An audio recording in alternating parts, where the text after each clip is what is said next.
All right, ladies and gentlemen, welcome to the report for Tiger Mountain. We're going to talk about this gigantic mess in the Labor Party with all the bullshit surrounding Brittany Higgins. It should be a long report from Tiger Mountain because there is a ton of bullshit. Stick around and listen.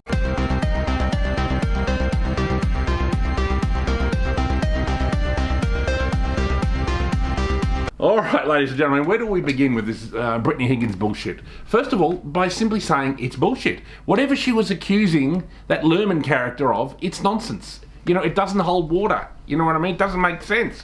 But I guess we're going to look into it a bit more. You know what I mean? Like, you know, I mean, because it was a major kind of scandal, you know, during the last election. I think the Labor Party felt they needed some special weapon to bring down Scott Morrison, just in case they weren't going to win the last election under their own momentum, which, by the way, I think they would have. I think they didn't need to create this bullshit. They didn't need to create this narrative, but they decided they needed to. And they enlisted, obviously, Grace Tame, who is another notorious bullshit artist. You know, I mean, her whole abuse claim, obviously no one supports what her teacher did. That was creepy as hell. But, you know what I mean, she kept seeing him week after week for 6 months. You know what I mean? What the fuck was that about? You know, and, you know, that was a load of nonsense as well. Anyway, they made her Australian of the Year. I think the timing of that was interesting. And then, you know, you've got Brittany Higgins has got this accusation. Brittany Higgins and Lerman both worked for Linda Reynolds, who was the defence minister at the time.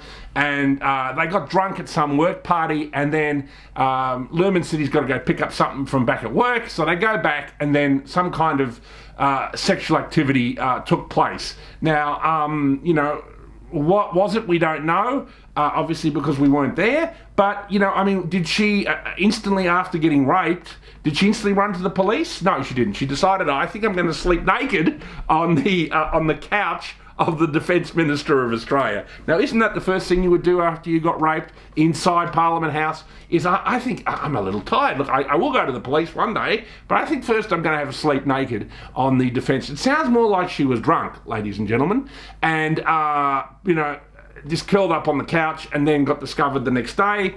And so, you know, that's the mess we're in. You know, so, you know, I mean, you know, obviously a court of law has decided that Mr. Lerman has no case to answer. So, you know, basically it was a kind of, you know, manufactured incident. Now, I think the important thing about this is more the way that, you know, various, you know, members of the Labor Party were involved in a kind of conspiracy to push this narrative. You know, that to me, it's more got a kind of Watergate kind of scandal. And also, too, you see now, you know, a kind of, you know, like cover-up, you know, a constant cover-up for the Labor Party because it seems to implicate people like Penny Wong, even Albo himself.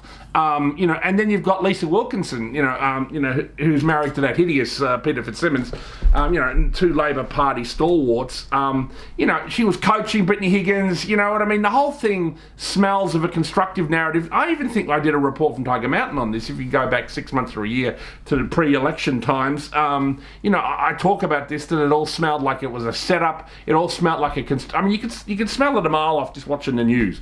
You know, like you can always tell major media narratives. It's the way something is pushed every day. So, you know, I think the whole thing is just a gigantic nonsense to begin with, the actual accusation, and should be just dropped and forgotten about. But the actual kind of conspiracy of people within the Labor Party to construct this narrative, that is a story. And I think, you know, the Australian and the Herald Sun are covering that to some extent, and I think they should. Because, you know, and also now the cover-up, because this reveals a conspiracy within the Labor Party itself, ladies and gentlemen, to use the topic of rape to help get themselves elected. There's this bitch Katie Gallagher, you know, she was another one, you know, along with Wong, along with Albo and the usual Rose Gallery in the Labor Party, who was a major part of constructing this narrative, and hopefully she's going to one who's going to have to resign, ladies and gentlemen.